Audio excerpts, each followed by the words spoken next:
This is Tanya with your daily reminder coming to you today with a brief word just to speak on, something had dropped into my spirit about royalty, how we are heirs with Christ.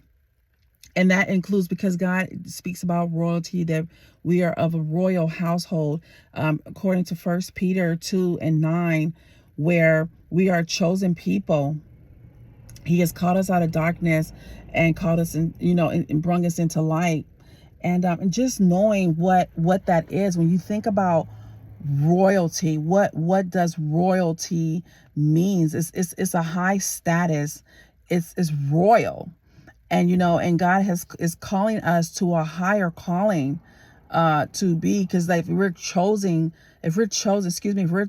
by God, we are supposed to be imitators of Christ. And how would Christ act to certain situations? We're supposed to stay to the things in the spirit and not be so quick to jump into the things of the flesh. Because I am also reminded when you said, you're bold as a lion, you're gentle as a dove, and you're wise as a serpent.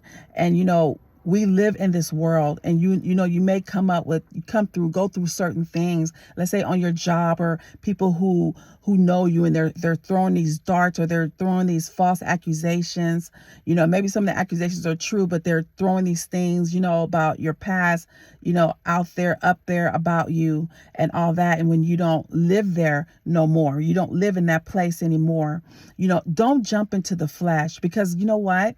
God sees everything, and he sees each and every person, and God says, look, he will fight your battles for you. Don't take this on yourself. God wants us to stay in our purest of hearts and in minds, and not allow the enemy to attack us in our mind, and keeping our heart pure, and allowing God to handle your enemies, allowing him to do that, because to keep yourself in the right way with God.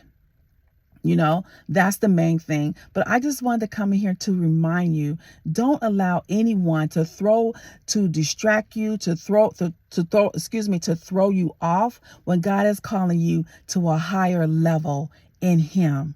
Let's stay focused. Let's remember the things of God, so therefore we can do what he has called us to do. To be the brightest stars, that he can use mighty and powerful. I just want to speak that word to y'all today. Y'all be blessed.